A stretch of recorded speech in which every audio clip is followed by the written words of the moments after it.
رسول کی اطاعت کلی اور شدید محبت مل کر کیا بنیں گی؟ اتباع. اور اتباع کا درجہ کیا ہے؟ قل ان کنتم تحبون اللہ فاتبعونی یحببکم اللہ. اے نبی ان سے کہہ دیجئے اگر تم اللہ سے محبت کرتے ہو تو میرا اتباع کرو، میری پیروی کرو، میرے نقش قدم پر چلو. اب آپ سوچئے اگر ہم کاروبار کر رہے ہیں، فرض کیجئے کوئی شخص 100% دیانتداری سے کام کر رہا ہے، کوئی شخص سود کے اندر براہ راست ملوث نہیں ہے، نماز پڑھتا ہے، روزہ رکھتا ہے، لیکن یہ اتباع نہیں کر رہا جو حضور نے جو کام کیا تھا کہ غلط نظام، طاغوتی نظام کو جڑ سے اکھاڑ کر پھینکا جائے اور اللہ کا دیا ہوا دین حق قائم کیا جائے، تو اتباع میں کیا حصہ ہے اس کا؟ کوئی نہیں. ایک سوال آپ سے کرتا ہوں، حضور نے وحی کے آغاز کے بعد کوئی کاروبار کیا؟ جی، آپ پہلے بہت اچھے تاجر تھے، بہت کامیاب تاجر تھے، اس وقت کا ایکسپورٹ امپورٹ، قافلہ لے کر جا رہے ہیں شام، قافلہ واپس لے کر آ رہے ہیں، لیکن جیسے ہی وحی آ گئی، یا ایھا المدثر قم فانذر وربک فکبر، اے لحاف میں لپٹ کر لیٹنے والے اب کھڑے ہو جاؤ، کمر کس لو، گارڈ اپ یور لائنز، اپنے مشن کا آغاز کرو. اس کا آغاز کیا ہے؟ انذار، خبردار کرو انہیں کہ زندگی یہی زندگی نہیں ہے، اصل زندگی آخرت کی زندگی ہے، اور قیامت کے دن تمہیں حساب جو ہے اپنا پیش کرنا ہوگا، جواب دہی کرنی ہوگی.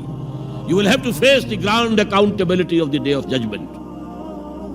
یہ انذار سے بات شروع کرو. وَرَبَّكَ فَكَبِّرْ، اور جو ہدف ہے مقصود کیا؟ اللہ کو بڑا کرو، یعنی اس کی بڑائی نافذ کرو. پارلیمنٹ میں بھی اس کا حرف آخری ہو، لِتَكُونَ كَلِمَةُ اللَّهِ هِيَ الْعُلْيَا، تاکہ اللہ کا کلمہ سب سے اونچا ہو جائے. یہ نہیں کہ صاحب ہمارے تو 60% لوگوں نے یہ رائے دے دی، بس اب ہم نہیں جانتے کہ قرآن میں کیا ہے یا کسی اور آسمانی ہدایت میں کیا ہے، تورات میں کیا ہے، انجیل میں کیا، ہم نہیں جانتے. اگر ہم اس کے خلاف جد و جہد نہیں کرتے تو اتباع میں کوئی حصہ نہیں. جو اطاعت تھوڑی بہت ہم کر رہے ہیں وہ بھی جزوی ہے، کلی نہیں ہے. اسی لیے دنیا کی رسوائی وہ تو ہمارے ماتھے پر لکھی ہوئی ہے، ضربت علیہم الذلۃ والمسکنۃ وباؤوا بغضب من اللہ. آج ہمارا حال یہ ہے. تو اتباع رسول، محبت رسول کا تقاضا وہی جد و جہد کرو، وہی جد و جہد کرو. اسی کا نام جہاد فی سبیل اللہ ہے. بدقسمتی سے خود ہم نے غلط انٹرپریٹیشن جہاد کی ہے، جس کی وجہ سے دشمنوں کو موقع ملا. جہاد کے معنی جنگ، حالانکہ جہاد کے معنی تو جنگ نہیں ہے. جہاد جد و جہد کا نام ہے، کوشش. جہد کے مقابلے میں آئے گی تو وہ جہاد ہے. جہد یک طرفہ ہے تو جہد ہے، اور دو طرفہ ہو رہی ہے، رسہ جو ہے آپ ادھر کھینچ رہے ہیں وہ ادھر کھینچ رہے ہیں، یہ جہاد ہے. آپ توحید کا پرچم اٹھائے ہوئے ہیں، توحید پھیلا رہے ہیں، وہ شرک پھیلا رہے ہیں، یہ جہاد ہے. کوئی مغربی ڈیموکریسی چاہتا ہے، کوئی سوشلسٹ ڈیموکریسی چاہتا ہے، ان کے درمیان رسہ کشی ہوگی کہ نہیں ہوگی؟ یہ جہاد ہے. قتال تو جہاد کی 9 منزلہ عمارت میں جا کے 9ویں منزل پر قتال فی سبیل اللہ، اور یہ دونوں قرآن کی اصطلاحات ہیں. ہم نے جہاد کو بھی جنگ بنا دیا، تو پھر تو اب ہر شخص کو قرآن میں جنگ ہی جنگ نظر آئے گی. جہاں جہاد کا لفظ آیا جنگ، جہاں جہاد کا لفظ آیا جنگ. اسی سے تو ان کو موقع مل گیا. اے نبی، آپ ان کافروں کی باتیں نہ سنیں، نہ ان کے باتوں میں آئیں، چاہے وہ صاف انکار کر رہے ہیں اور چاہے وہ کوئی مصالحت چاہتے ہیں کہ محمد کچھ نرمی دکھاؤ، کچھ ہماری مانو، کچھ اپنی منوا لو. یہ تم نے جو کل پیدا کر دی ہے، گھر گھر لڑائی ہو رہی ہے، اولاد ماں باپ سے جدا ہو گئی، بہن بھائی سے جدا ہو گیا، شوہر بیوی سے جدا، بیوی شوہر سے جدا. جو کہتے ہیں کہ a house divided amongst itself cannot stand. ہمارا تو تم نے قبائلی جو ہمارا روب تھا وہ ختم کر دیا دنیا میں. لہذا ایسا کرو، کچھ مصالحت کرو، کچھ اپنی منوا لو، کچھ ہماری مانو. قرآن نے کہا وَدُّوا لَوْ تُدْهِنُ فَيُدْهِنُونَ فَلَا تُطِعِ الْمُكَذِّبِينَ. ان کی بات نہ سنیے. تو جہاد تھا جو ہو رہا تھا، جس کے لیے میں نے رات تقریر کی ہے، جہاد بالقرآن. فَلَا تُطِعِ الْكَافِرِينَ وَجَاهِدْهُمْ بِهِ جِهَادًا كَبِيرًا. یہ سورہ الفرقان کی آیت ہے نمبر 52. اور شروع کیسے ہوتی ہے سورہ الفرقان؟ تبارک الذی نزل الفرقان علی عبدہ لیکون للعالمین نذیرا.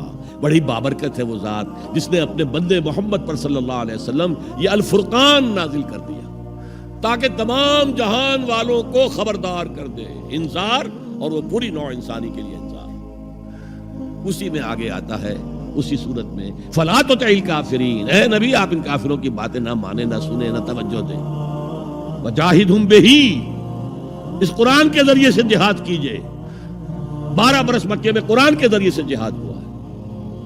تلوار تو نہیں اٹھی، الٹا حکم یہ تھا کہ چاہے تمہارے ٹکڑے کر دیں، چاہے تمہیں آگ میں جلا دیں. You don't have to raise hands even in self defense. کفو ایدیکم، اپنے ہاتھ بندھے رکھو، روکے رکھو، کوئی جوابی کارروائی نہیں. 12 برس. This was the order of the day. یہ جہاد بالقرآن، اس جہاد بالقرآن کے ذریعے سے لوگوں کو کھینچا گیا.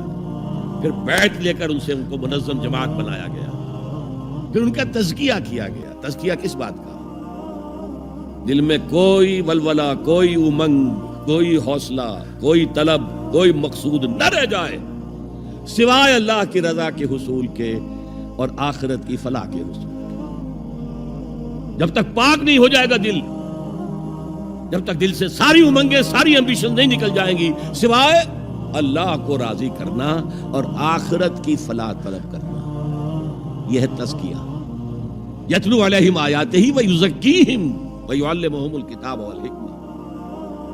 اگر اس نقش قدم پر آپ نہیں چل رہے تو حضور کے ساتھ محبت کا دعویٰ باطل ہے. آپ مسلمان ہیں، ٹھیک ہے، آپ مانتے ہیں انہیں اللہ کا رسول، اور آپ درود بھی بھیج دیتے ہیں، نماز میں بھی درود ابراہیمی ہے، سب کچھ ہے. لیکن یہ ہے کہ اتباع رسول، محبت رسول کے بغیر نہیں.